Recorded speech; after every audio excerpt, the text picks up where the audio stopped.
Hi, Lisa. I understand what you're saying about getting lost in emotional release and forgetting the absolute.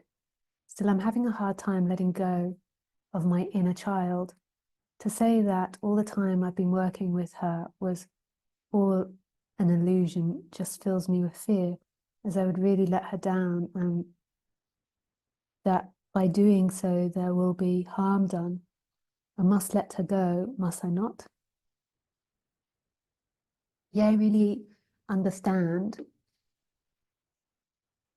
In the end, everything has to be let go of. Everything.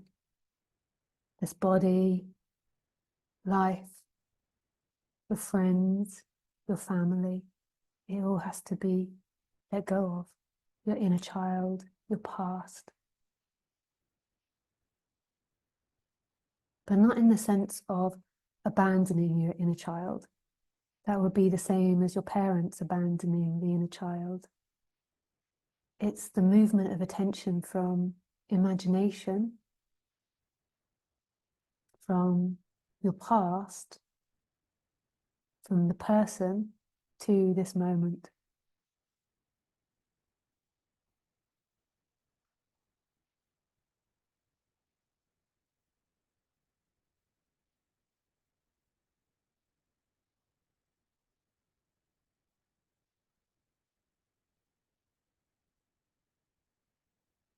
So it's not abandoning her.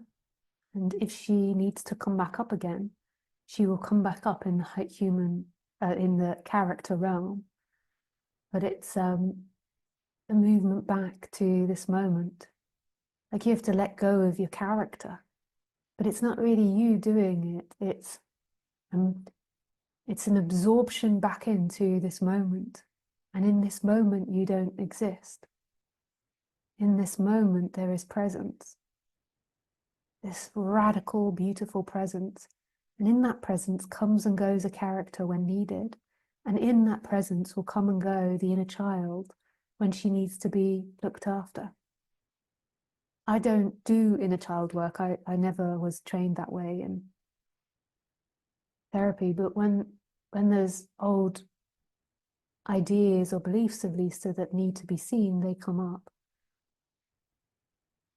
But it's this movement to presence. You know, you really prepared to honor and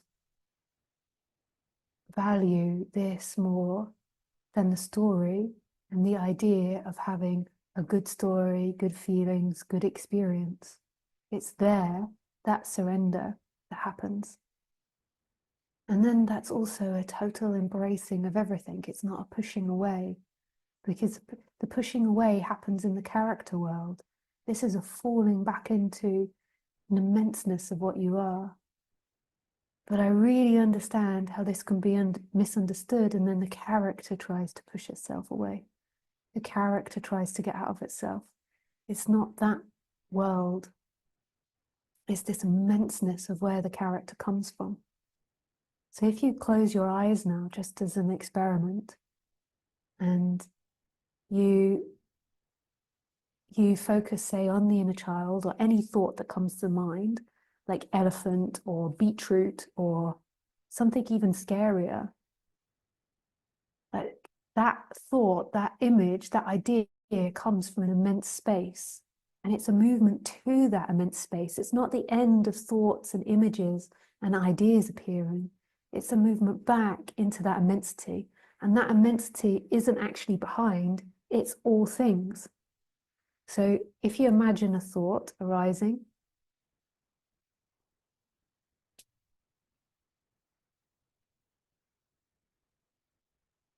like an elephant, it's coming not from time, not from your imagination, not from you as a character, not from your brain. In the moment, it's coming from an invisible place. And this invisible place is infinite because it's not defined. You cannot find it. And then this invisible place in which it comes from, this place which cannot be found, but you can deeply sense it, is not separate from all things. So then, once you touch on that, you can begin to sense that it's not behind. The thought, it's not behind and the thoughts are coming from it or you're coming from it. It's actually everywhere.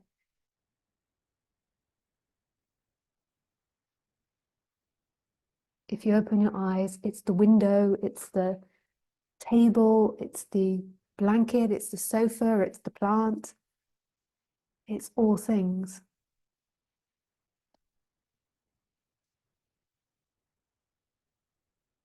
It's immenseness. So it's really trusting in life that, you know, the work will happen. Character will carry on functioning, and just this total surrender to that. Nisargadatta Maharaj, he would say that it's the end of desire.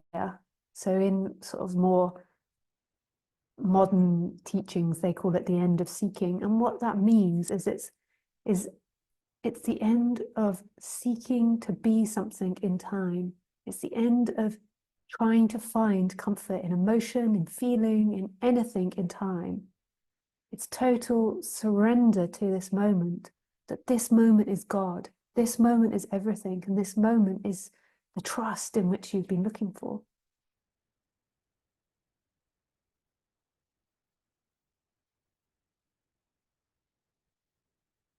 Yeah. It's hard to say though, because it, it could be interpreted what's being said here in so many different ways. And in the past, and still most probably current, sometimes there's pain that comes up here at the idea of putting this message out on the internet and people interpreting it wrongly because it's so hard to speak about. But if you can really hear the truth of it, it's absolute freedom. It's, yeah. Yeah.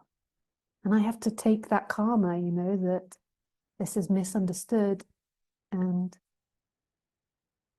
it's not heard correctly, and yeah, people, yeah, do bypassing, or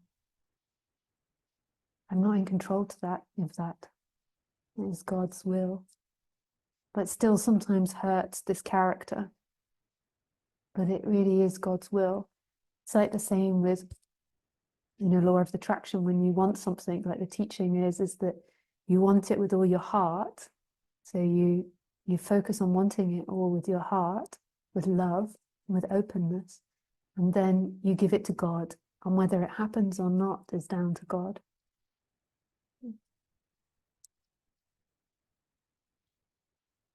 Yeah, thank you so much for the question. It was a really beautiful question.